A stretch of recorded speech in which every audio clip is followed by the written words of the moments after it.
ദേവിയെ അറിഞ്ഞ് ആദരപൂർവ്വം ആരാധിക്കുവാൻ ഒരു നവരാത്രിക്കാലം കൂടി വന്നെത്തിയിരിക്കുകയാണ്. കന്നിമാസത്തിലെ കറുത്തവാവിന് ശേഷമുള്ള വെളുത്ത പക്ഷത്തിൽ പ്രഥമ മുതൽ നവമി വരെയുള്ള 9 ദിവസങ്ങളിലാണ് നവരാത്രി ആഘോഷം.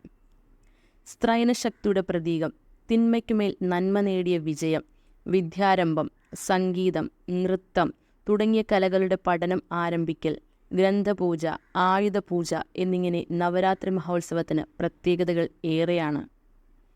9 പകലും രാത്രിയും നടക്കുന്ന സുന്ദരവും ഭക്ത്യാധിക്യവുമുള്ള ഉത്സവമാണ് നവരാത്രി.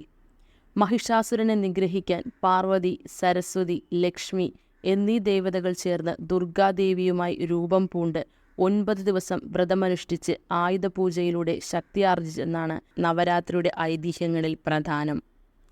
നവരാത്രിയിൽ ആദ്യ 3 ദിവസം പാർവതിയുടെയും അടുത്ത 3 ദിവസം ലക്ഷ്മിയുടെയും അവസാന 3 ദിവസം സരസ്വതിയുടെയുമാണ് പൂജ ചെയ്യുന്നത്. നവരാത്രി ആയുധപൂജയുടെയും വിദ്യാരംഭത്തിൻ്റെയും സമയമാണ്.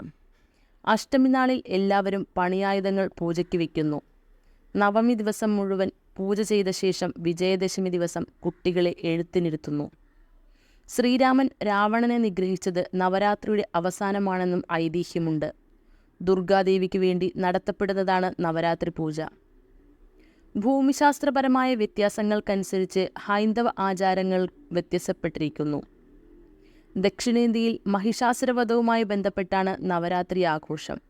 എന്നാൽ ഉത്തരേന്ത്യയിൽ ശ്രീരാമൻ രാവണനെ വധിച്ചതിൻ്റെ സന്തോഷസൂചകമാണ്. രാജ്യത്തിൻ്റെ വിവിധ ഭാഗങ്ങളിൽ വ്യത്യസ്ത രീതിയിലാണ് നവരാത്രി ആഘോഷിക്കുന്നത്. ഉദാഹരണത്തിന് ഗുജറാത്തിൽ ആളുകൾ ദണ്ഡിയ അവതരിപ്പിച്ച് ആഘോഷിക്കുന്നു. ബംഗാളിൽ സപ്തമി മുതൽ ദശമി വരെയുള്ള അവസാന 4 ദിവസങ്ങളിൽ സാംസ്കാരിക പരിപാടികൾ സംഘടിപ്പിക്കാറുണ്ട്. ഈ കാലയളവിൽ തീവ്രമായ പൂജാചടങ്ങുകൾ നടത്തപ്പെടുന്നു.